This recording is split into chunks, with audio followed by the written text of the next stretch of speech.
ஷாலினி ஹரிஷை நேரடியாக தாக்காமல் அவனது குடும்பத்தின் பலவீனத்தை பயன்படுத்த தொடங்கிவிட்டாள்.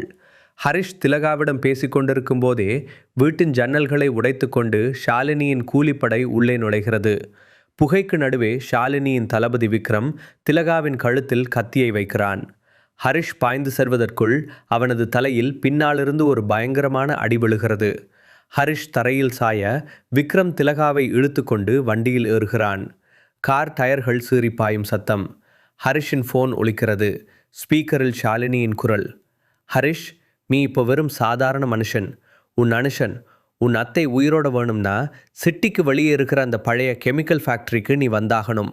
உன் மண்டைக்குள்ளே இருக்கிற அந்த ஃபார்முலாவை கொடு, உன் அத்தையை கூட்டிட்டு போ. Your time starts now. Harish மெதுவாக தரையிலிருந்து எழுகிறான். அவனோட கண்ணில் இருந்த வலி மறைஞ்சு ஒரு வெறித்தனமான நெருப்பு பற்றிக்குது. ஒரு ரகசிய சேட்டலைட் ஃபோனை எடுத்து ஒரே ஒரு நம்பருக்கு மட்டும் டயல் பண்ணுறான். கர்ணா, டைம் வந்தாச்சு. ஷாலினி என் அத்தையை தொட்டு சிங்கத்தோட குகைக்குள்ளே கையை வச்சுட்டா. நான் லொக்கேஷன் அனுப்புகிறேன்.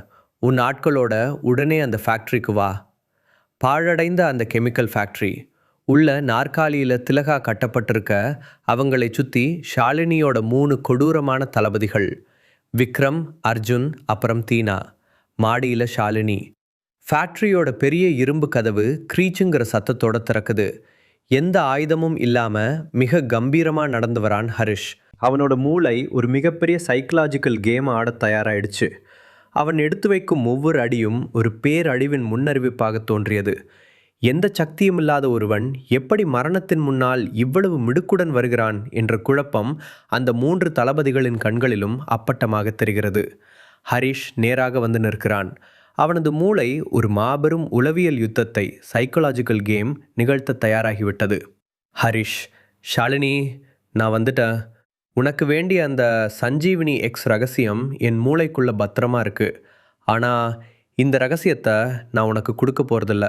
உனக்கு விசுவாசமாக நாய் மாதிரி வேலை செய்கிறாங்களே இந்த 3 பேர், இவங்களில் யாருக்கு தகுதி இருக்கோ அந்த ஒருத்தருக்கு தான் இதை தரப்போகிறேன். ஒரு காட்டை அழிக்க வெளியே இருந்து நெருப்பு தேவையில்லை. 2 காய்ந்த மரக்கிளைகள் உரசிக்கொண்டாலே போதும்.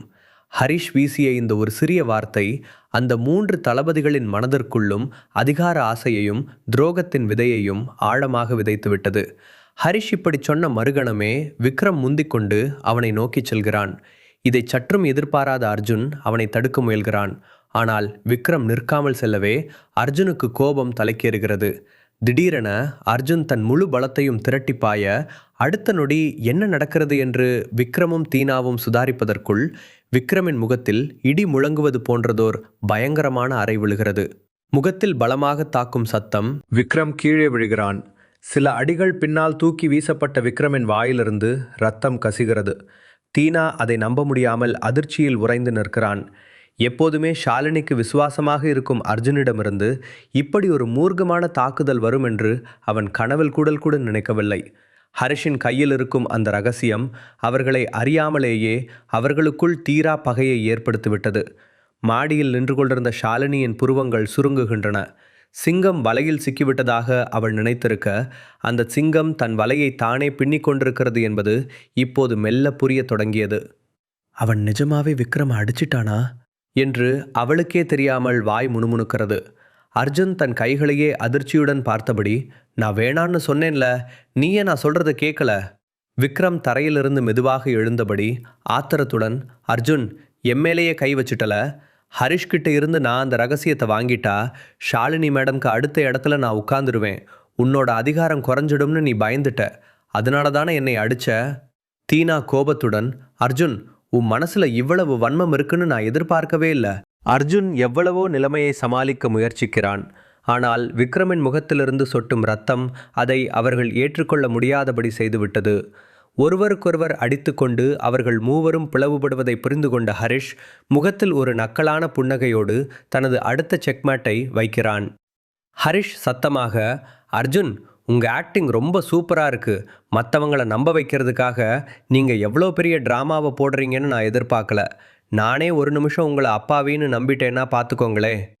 எரிகிற நெருப்பில் எண்ணெயை ஊற்றியது போலானது ஹரிஷின் இந்த வார்த்தைகள். விக்ரமும் தீனாவும் மீண்டும் அர்ஜுனை சந்தேகத்தோடு பார்க்கிறார்கள். ஹரிஷ் இப்போது தீனாவை பார்த்து கை காட்டுகிறான். ஹரிஷ் அங்கிருந்தவர்களிடம், இப்போ நடந்தது எல்லாம் வச்சு பார்க்கும்போது இந்த ரகசியத்தை ஷேர் பண்ணிக்கிறதுக்கு நீங்கள் தான் பொருத்தமான ஆளுன்னு தோணுது தீனா. சீக்கிரமாக என்கிட்ட வாங்க, உங்கள் காதில் அந்த ரகசியத்தை சொல்கிறேன். இதை கேட்டதும் தீனாவிற்கு எல்லையற்ற மகிழ்ச்சி. தான் ராஜாவாக போகிறோம் என்ற மமதையில் வேகமாக ஹரிஷின் அருகில் சென்று காதை கொடுக்கிறான்.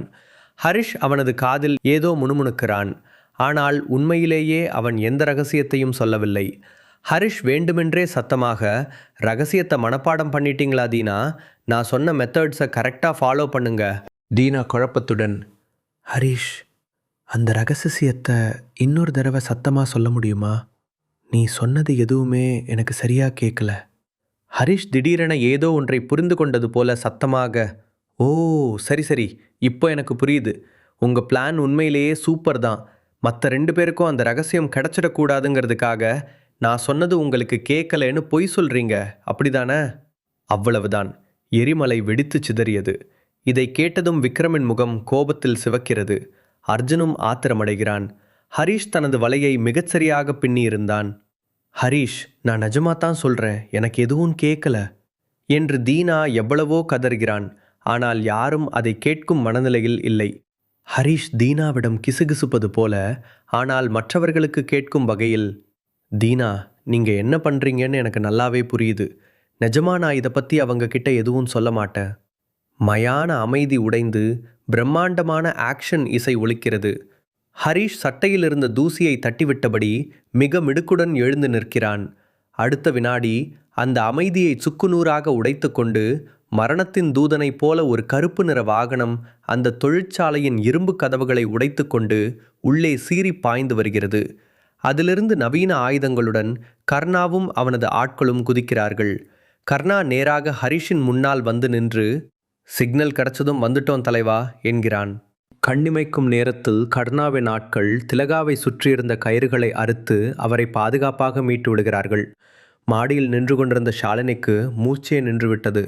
தனது கண்ணெதிரேயே தனது சாம்ராஜ்யம் சரிவதை அவளால் நம்ப முடியவில்லை. எந்த சக்தியும் இல்லாத ஹரிஷுக்கு எப்படி இவ்வளவு பெரிய படைத்தளவாடம் கிடைத்தது என்று அவளுக்கு புரியவில்லை. ஹரிஷ் திரும்பி தீனாவை பார்த்து ஒரு குறும்பு சிரிப்போடு கண்ணடிக்கிறான். ஹரிஷ் தீனாவிடம், தீனா, அந்த ரகசியத்தை கவனமாக பாதுகாத்துக்கோங்க. பாவம், இவங்க 2 பேரும் இதுக்காக ரத்தமெல்லாம் சிந்தியிருக்காங்க. முடிஞ்சா ஷேர் பண்ணுங்க, இல்லைனா உங்களை அடிச்சு கூட கேட்பாங்க. பார்த்துருந்துக்கோங்க, நான் வரேன். அப்படி சொல்லிவிட்டு கர்ணாவின் படையோடு மிக கம்பீரமாக வெளியேறுகிறான் ஹரிஷ். தனது வாழ்நாளில் சந்தித்த மிகப்பெரிய தோல்வியின் சுவடாக நின்று கொண்டிருந்தாள் ஷாலினி. கீழே அந்த போலி ரகசியத்திற்காக தீனாவை விக்ரமும் அர்ஜுனும் கொலைவெறியோடு நெருங்கிக் கொண்டிருந்தார்கள். ஷாலினி மாடியிலிருந்து தனது குரல்வளை கிழியும் அளவுக்கு கோபத்தில் கத்துகிறாள். நிறுத்துங்கடா முட்டாள்களா! அவளது கத்தலில் அந்த தொழிற்சாலையே அதிர்கிறது. சிங்கம் தன் வலையை அறுத்து கொண்டு ராஜநடையோடு வெளியேறிச் செல்வதை ஷாலினி இப்போது முழுமையாக உணர்கிறாள். ஆட்டம் இனிமேல் தான் ஆரம்பம். நகரத்தின் இருண்ட நெடுஞ்சாலையில் கர்ணாவின் அந்த கருப்பு நிற எஸ்யூவி கார் ஒரு மின்னலைப் போல சீறி பாய்ந்து கொண்டிருக்கிறது. பின்னிருக்கையில் திலகா அத்தை இன்னும் அந்த மரண பயத்திலிருந்து மீளாமல் நடுங்கிக் கொண்டிருக்கிறார். ஆனால் ஹரிஷின் முகத்தில் எந்த சலனமும் இல்லை. ஒரு மாபெரும் சூறாவியை கடந்து வந்தவனைப் போல மிக அமைதியாக இருட்டுச்சாலையை வெறித்து பார்த்து கொண்டிருக்கிறான். திலகா கண்ணீரோடு கைகூப்பியபடி, ஹரிஷ், என்னை மன்னிச்சிடுப்பா. நான் செஞ்ச பெரிய தப்பால் இன்னைக்கு உன் உசுருக்கே ஆபத்தாக முடிஞ்சிருச்சு. எனக்கு அந்த பிரதாப் இவ்வளோ பெரிய கிரிமினல்னு தெரியாதுப்பா. ஹரிஷ் திலகாவின் கைகளை ஆதரவாக பிடித்து கொண்டு, அத்தை, நீங்கள் வேணும்னு எதையும் செய்யலை. ஆனால் நீங்கள் திறந்தது சாதாரண கதவு இல்லை, ஒரு நரகத்தோட கதவு. ஷாலினி எவ்வளோ பெரிய கொடூரமான ஆளுன்னு உங்களுக்கு தெரியாது. அவள் கண்ணில் பட்ட எதுவுமே தப்பிக்க முடியாது. முன்னிருக்கையில் காரை ஓட்டி கொண்டிருந்த கர்ணா லேசாக சிரித்தபடி ரியர்வியூ மிரரில் ஹரிஷை பார்க்கிறான். கர்ணா ஹரிஷை பார்த்து, பாஸ், அவங்க கொடூரமானவங்களா இருக்கலாம். ஆனால் நீங்கள் போட்ட மாஸ்டர் பிளானில் அவங்க மொத்த கேங்கும் இப்போ அவங்களுக்குள்ளேயே அடிச்சுட்டு செத்துருப்பானுங்க. ஆமாம், அந்த தீனா காதில் நிஜமாவே என்ன பாஸ் சொன்னீங்க? ஃபார்முலாவை மாற்றி ஏதாச்சும் சொல்லிட்டீங்களா? கர்ணா இப்படி கேட்டதும் ஹரிஷின் முகத்தில் ஒரு மெல்லிய நக்கலான புன்னகை பூக்கிறது. ஹரிஷ் சிரித்து கொண்டே, ஃபார்முலாவாவது ஒன்றாவது, நான் அவன் காதில் சிக்கன் பிரியாணி எப்படி செய்கிறதுங்கிற ரெசிப்பியை தான் முணுமுணுத்தேன். ஆனா அவனுக்கு காது கேட்காத மாதிரி நான் செஞ்ச ஆக்டிங்ல முழு கதையையும் கேட்டு மகிழ பாக்கெட் எஃப்எம் ஏபி டவுன்லோட் செய்யுங்கள். லிங்க் டிஸ்கிரிப்ஷனில் கொடுக்கப்பட்டுள்ளது.